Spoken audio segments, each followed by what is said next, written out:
اعوذ باللہ من الشیطان الرجیم بسم اللہ الرحمن الرحیم اللہم صلی علی سیدنا و مولانا محمد وعلی آل سیدنا و مولانا محمد وبارک وسلم۔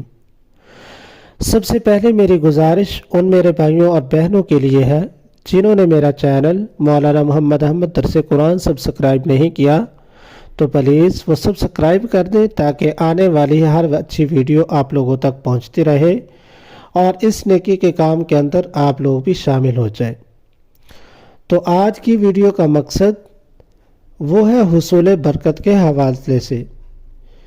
تو میرے بھائیوں اور بہنوں، ایک وہ وقت تھا کہ جب گھر کے اندر ایک کمانے والا ہوتا اور سب افراد مل کر بیٹھ کر کھا لیا کرتے تھے، اور برکت اتنی زیادہ تھی کہ ایک کمانے والا اور سب کھانے والے ہوا کرتے تھے، پھر بھی ختم نہیں ہوتا تھا۔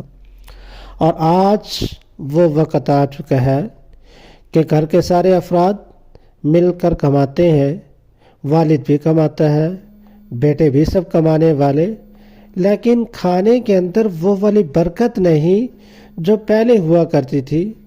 ایسے ہی صحابہ کرام رضوان اللہ تعالیٰ علیہم اجمعین نے حضور نبی کریم صلی اللہ علیہ وسلم سے عرض کیا کہ یا رسول اللہ صلی اللہ علیہ وسلم، ہمارا یہ حال ہے کہ کھانا کھاتے ہیں اور آسودگی حاصل نہیں ہوتی۔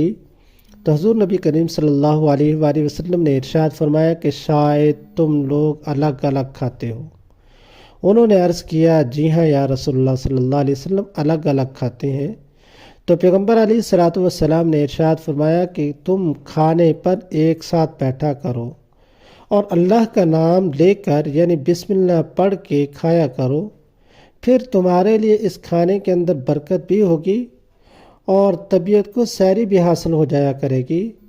آپ پیٹ بھر کر کے کھانا کھایا کرو گے اور کھانے کے اندر جو لذت ملنی چاہیے تھی وہ لذت بھی مل جایا کرے گی۔ تو پیغمبر علیہ الصلوۃ والسلام کی اس بات پہ صحابہ نے عرض کی، عمل کیا۔ پھر صحابہ کہتے یا رسول اللہ صلی اللہ علیہ وسلم، ہمارے کھانے کے اندر برکت بھی ہے، ہمارے کھانے کے اندر لذت بھی ہے۔ تو یاد رکھو میرے بھائیوں اور بہنوں، آج وہ وقت ہے کہ ہم کہتے کھانے کے اندر لذت نہیں، کھانے سے سیر نہیں ہوتے۔ وجوہات یہ ہیں کہ ہم مل کر بیٹھ کر کھانا نہیں کھاتے، اس لیے ہمارے کھانے کے اندر وہ والی برکات نہیں جو صحابہ کرام کے کھانوں کے اندر برکات ہوا کرتی تھی۔ تو دعا ہے اللہ رب العزت کی ذات سے کہ اللہ تبارک و تعالی ہم سب کو مل کر اتفاق سے بیٹھ کر کھانے کی توفیق عطا فرمائے۔ وآخر دعوانا ان الحمد للہ رب العالمین۔